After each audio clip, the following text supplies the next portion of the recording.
आइए सर, आइए। आओ। आप लोग अंदर चले जाइए। इतनी परेशान क्यों हो? आराम से बैठो। तुम्हारे पिताजी के बारे में बोला, उसके लिए सॉरी। ये बताओ मुझे यहाँ क्यों बुलाया? क्या बात है? बचपन में 8वीं क्लास से ही तुमको लव करता हूँ, पर कैसे कहूँ कुछ समझ नहीं पा रहा था, तो एमडी कहेगा तुम्हारी परेशानी है। चलो बैठो। एक दिन तुम स्कूल नहीं आई, मैंने पूरा स्कूल ढूंढा, सबको तुम्हारे बारे में पूछा, किसी को पता नहीं था। फिर पढ़ाई के टेंशन में सब भूल गया, और जब तुम्हें बस में देखा तो सब कुछ याद आ गया। बस में एक नज़र देखा तो पहचान लिया कि तुम राधिका हो। मैं बस यही कहना तुम चाहता जैसा चाहते हो वैसा नहीं हो सकता। मेरी माँ मुझे बहुत मुश्किल से पढ़ा रही है, मैं उन्हें धोखा नहीं दे सकती। प्यार के नाम पर बाइक्स पर घूमना, सिनेमा देखना, गार्डन में हाथों में हाथ डालकर घूमना, ये सब मुझे पसंद नहीं है। अब हम अगले हफ्ते मिलेंगे, ओके? मैं जो भी कह रही हूँ तुम समझने की कोशिश करो। तुम्हारे लिए भी यही अच्छा होगा कि इन सब बातों को दिमाग से निकालो। ए, अकल नहीं है क्या? दो लोग बैठकर बातें कर रहे हैं, ऐसे झांक रहे हो? मामा जी, मामा जी,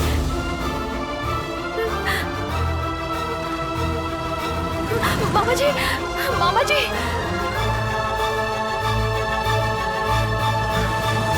मामा जी आप मुझसे बात कीजिए।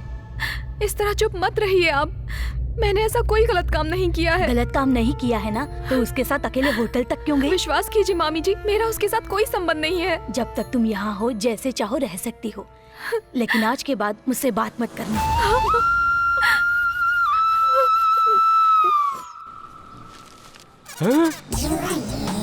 ये हमारे इस पवित्र भारत देश में ये चड्डी पहन के घूम रही है। अभी बताता हूँ। रुक जा, रुक जा। बाथरूम से नहाकर बिना कपड़ा पहने यहाँ धूप में कपड़ा सुखाने के लिए आई है क्या? इन्ना पेस रहे? अच्छा अच्छा, बाहर की हो तभी तो मैं बोलूँ। हमारे यहाँ की लड़कियाँ तो ऐसे कपड़े बिल्कुल नहीं पहनती। तुम लोग यहाँ के ऐसे कपड़े पहन के हमारे यहाँ की लड़कियों को क्यों बर्बाद कर रहे हो? Don't talk too much. 3 मत भी बोलूंगा बे। ऐसे कपड़े पहन रही है, जांग दिख रही है, टांग दिख रही है, मटक मटक के चल रही है, हमारे को सबको बर्बाद करना चाहती तू। लड़कियों से क्या बदतमीजी कर रहा है?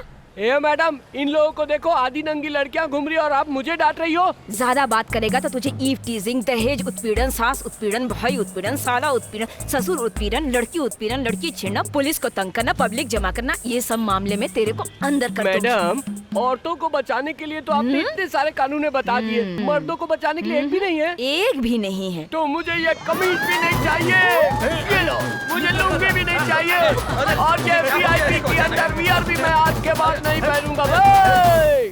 सेमेस्टर एग्जाम जैसे ही खत्म हो जाएंगे तो माँ के साथ 1 हफ्ता रह कर आऊंगी मैं।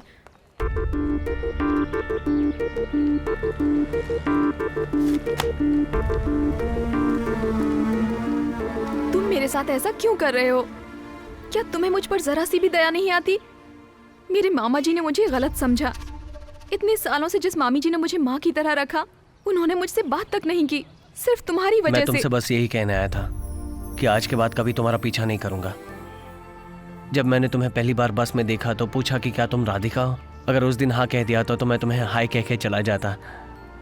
तुमने इनकार किया तो मैं तुम्हारे पीछे आया। तुम्हारा इनकार मुझे इकरार लगा। शायद मुझसे गलती हो गई। बाइक पर घूमना, सिनेमा जाना, गार्डन में जाकर बैठना, इस तरह के प्यार के बारे में मैं भी बिल्कुल नहीं जानता। मैं तुमसे शादी करना चाहता हूँ। आज से ठीक 6 महीने बाद तुमसे बस 2 मिनट के लिए मिलूंगा।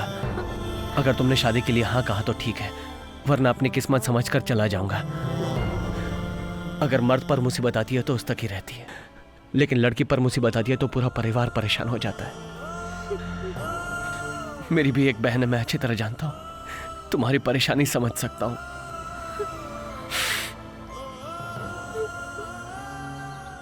तुम्हें रेस्टोरेंट में बुलाना मेरी गलती थी। माँ, तेरे पिताजी को गुजरे 10 साल हो गए, लेकिन मुझे पता ही नहीं चला। 10 साल 10 मिनट की तरह चले गए।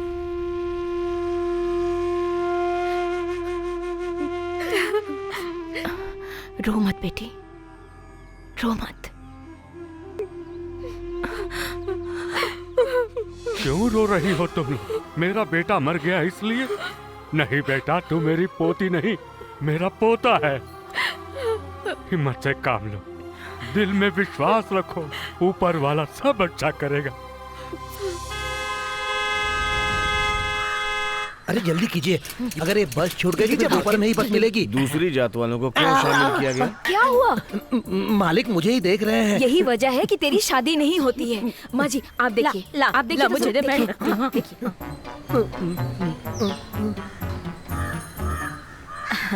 क्यों भगवान, यहाँ क्या चल रहा है? बिल्ली बैठी है, कुत्ता चल रहा है, मैं चल रही हूँ, आप चल रहे हैं। वो सब तो ठीक है, ये मुसद्दी की मछली करी को लेकर यहाँ वहाँ चल रहा है ना, वो क्या बात है?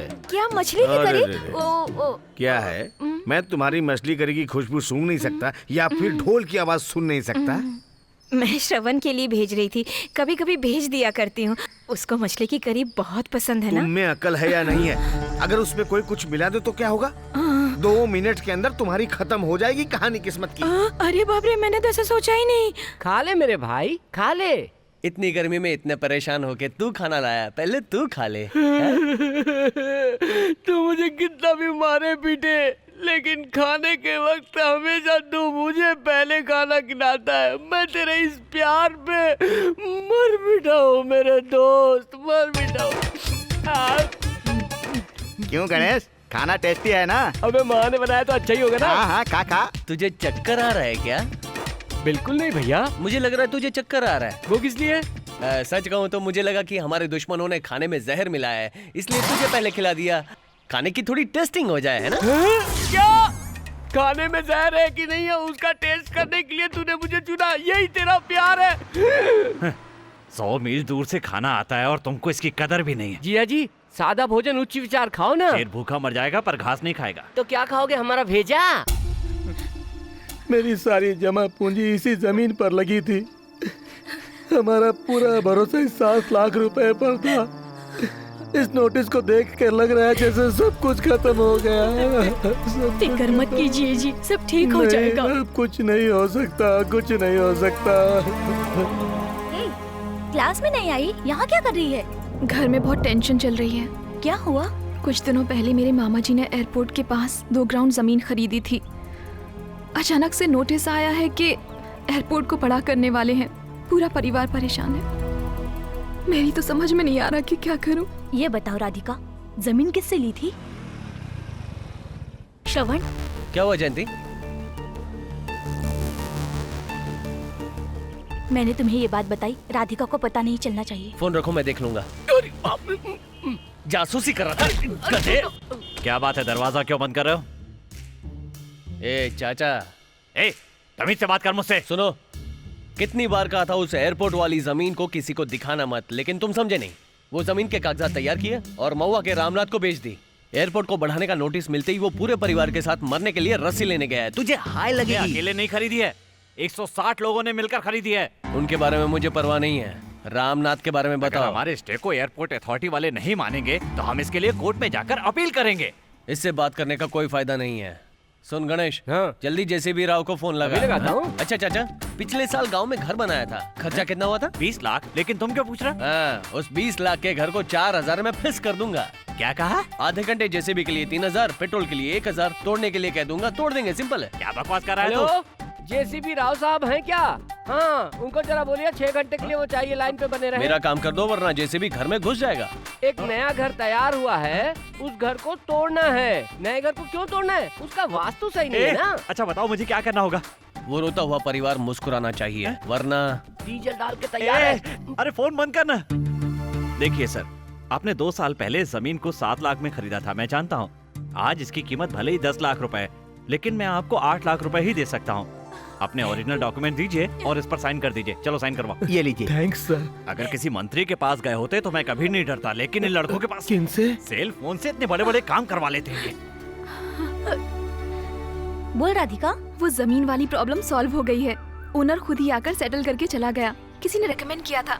समझ नहीं आ रहा कि खुशी के मारे क्या करूं। एक काम कर, सिद्धिविनायक मंदिर जा, प्रसाद चढ़ा, नारियल चढ़ा, तेरे मन को शांति मिलेगी। ठीक है। आपने सही कहा, एमएलए साहब गलत रास्ते पर जा रहे हैं। नदी से बालू निकालने का कॉन्ट्रैक्ट इसने अपने बेनामी कंपनी के नाम पर ले रखा है। हर दिन 250 गाड़ी का परमिट लेकर 400 से 500 गाड़ी निकाल रहे हैं। सारा बालू दमन से हैदराबाद जा रहा है, वो भी ट्रकों में भरकर। हमने सारे चेक पोस्ट पर पूछताछ कर ली है। तहसीलदार को मैं साथ लाया हूँ। बुलाओ। बताइए सर। साहब नमस्ते। ये सब क्या हो रहा है? राजनेताओं के सामने हम क्या कर सकते हैं सर? एक सरकारी ऑफिसर को ऐसी बातें नहीं करनी चाहिए। हमारे जिले में नदी का पानी बिल्कुल ही नहीं आता, जिसके कारण खेती करना मुश्किल हो गया। अब रह गई बात वहाँ के बालू की। अगर ये लोग बालू निकाल लेंगे तो क्या होगा? पानी कहाँ से आएगा? नदी से बालू निकालना माँ के गर्भ को उजाड़ने के समान होता है। कहाँ है राजकिशोर? बेटा, अभी उससे कुछ भी पूछोगे तो कहेगा वो कुछ नहीं जानता। सब उसके बेनामी कंपनी के नाम पर हो रहा है। थोड़ा धीरज रखेंगे तो उसे रंगे हाथ पकड़ सकते हैं। ठीक है भैया, आपके लिए एक मैसेज आया है। क्या है? P फॉर पॉकेट मार, T फॉर तड़ीपार, C फॉर चोर, G फॉर गुंडा लिखा है। किसने भेजा है? सेकंड ईयर का अशोक। कहाँ है अशोक? अशोक कहाँ है? निकल बाहर! अरे अशोक कहाँ है? नहीं किया है, बसंत ने किया है। चलो रे, सब लोग यहाँ जल्दी आओ। पूरा कॉलेज वाले इधर आओ। किसने मुझे फॉरवर्ड किया था भैया? नहीं पता तेरे को? 30 सबको मार खानी पड़ेगी। मैंने फॉरवर्ड किया था। सबका मोबाइल चेक करे। किसने भेजा? कल कैंटीन में मैंने मंजू को भेजा था और पता नहीं उसने किस किस को फॉरवर्ड कर दिया। क्या किया तुमने? अगर किसी के इनबॉक्स में ये मैसेज मिला तो उसे नंगा करके खड़ा कर दूंगा। बोलो जयंती। ये किसका नंबर है? उस मैसेज को मेरे नंबर पर भेजो। मैं राधिका को फॉरवर्ड करता हूँ। उसे डिलीट मत करना। क्या रे, ये नंबर तेरा है? ये किसका मोबाइल बज रहा है? श्रवण का मैसेज नहीं आ रहा। चुप करना। मुझे नहीं पता भाई, मुझे नहीं पता। तक पता नहीं चलेगा, कोई यहाँ से नहीं जाएगा। सर, मैंने कुछ नहीं किया। इसका मोबाइल चेक करो। मंजू भेजी है भाई। तुमको किसने मैसेज भेजा था? राधिका। तूने मैसेज भेजा था? वो मैसेज मैंने फॉरवर्ड नहीं किया। मैं नहीं जानती। 9824444612। ये किसका फोन नंबर है? मुझे नहीं पता। किसका नंबर है ये? बॉस, मेरा नंबर है बॉस। वो मैसेज मैंने तैयार किया था। सब लोग अपनी अपनी क्लास में जाओ। चलो सब लोग क्लास में जाओ। जाओ जल्दी जाओ। चल।